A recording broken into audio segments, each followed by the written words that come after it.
Hi, Melissa, and everyone else. This is a short vlog, I think, for everyone that's suffering through this storm. Gosh, I can't even listen to the news. It's horrible to hear about what's going on in Texas. I don't quite understand it. How so many millions of people don't have power, and to hear that 30 people died, that's 30 people too many. But it's really, really scary. I know we've lived through a lot of power outages, being, in a place where we have snow and ice storms. I was just telling Polly, I think a few weeks ago, about some ice storms we had here, and we had damage to our roof, and of course we lost all our food, and we had food in the freezer downstairs back when I had a freezer down there, and all kinds of horrible things. And you can't, I don't know how they say people are in their house. Sorry, I'm trying to center this light. That they're still in their house in this cold weather. I don't get it.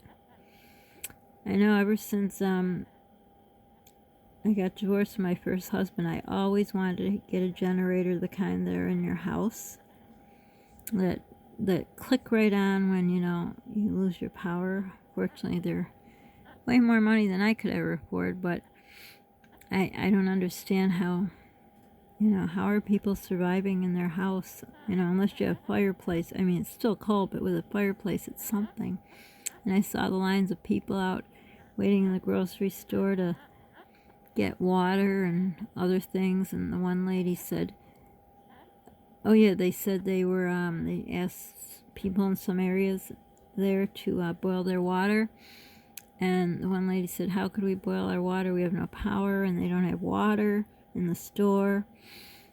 And people are running water slowly through your on your faucets so your pipes don't freeze. But they showed pipes freezing. They showed a kitchen light fan with icicles on it. I mean, how do they expect people to live inside in that cold weather? I don't understand. I mean, we have here shelters. We've never had to go to one, but I think what I'm understanding, I don't know, it seems like they're shutting off the power. I don't know. I don't get it. Maybe someone knows more than me. So I know once when we had a ice storm here, and I didn't even know. I was getting the kids ready for school like a regular old day.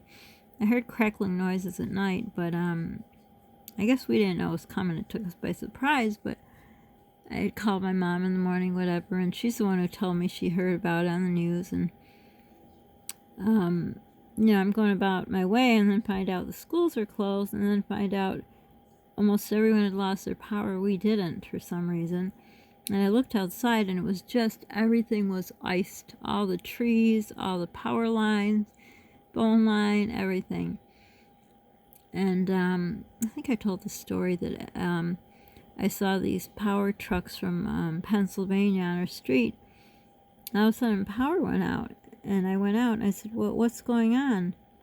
The power went out. He says, yeah, we're shutting down your power to fix the power of the next suburb over, which is a very elite suburb. And I'm like, well, how long is this going to last? He said, oh, just a couple hours. Well, 2 weeks later, so I think maybe that's what they're talking about. They're shutting off some power to restore power. I don't really know. I mean, that's what happened here. But it was horrible. We stayed here and froze. And I had little kids back then. And all the neighbors across the street, they didn't. They were on a different grid or whatever.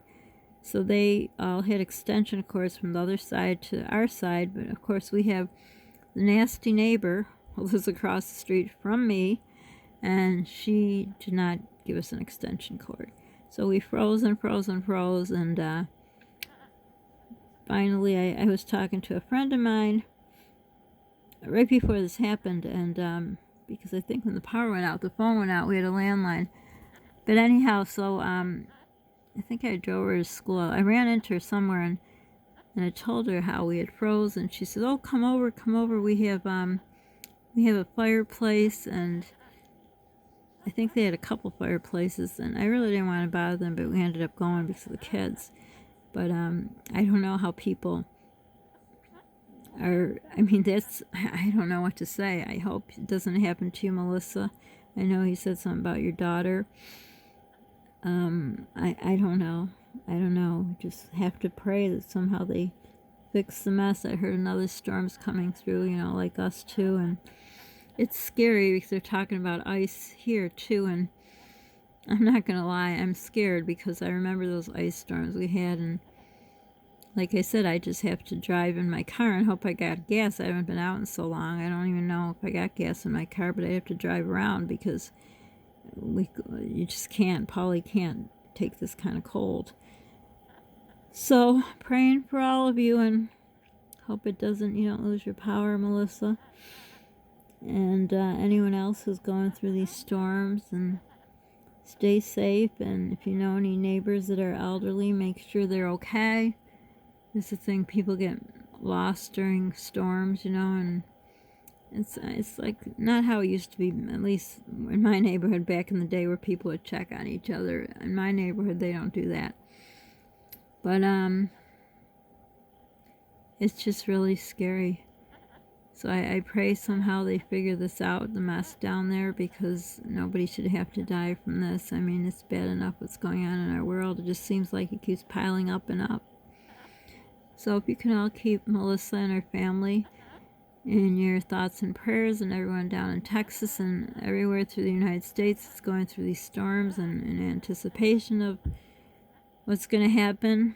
My stomach is like in an uproar because I'm thinking, what am I going to do? I have my flashlight ready. I have my extra charger ready. It's about all I got. I wish I had a fireplace. I mean, at least that's something, but it's just unbelievable what we're going through. We had last year, now this year, the national natural disasters. So everyone, stay safe, please. If you lose your power, if it gets too cold, I'd say go drive around in your car, crack the window a little, but gosh, you don't know how fast your body temperature could just go down. It's just very dangerous. So don't forget to subscribe, like, hit the notification bell, share. Sharing is caring. Don't forget to pay it forward. Feels good in your heart, Polly's heart in my heart. Don't forget to check on your neighbors, make sure they're okay. Call a friend, help a friend, be a friend. And please, everyone, stay safe.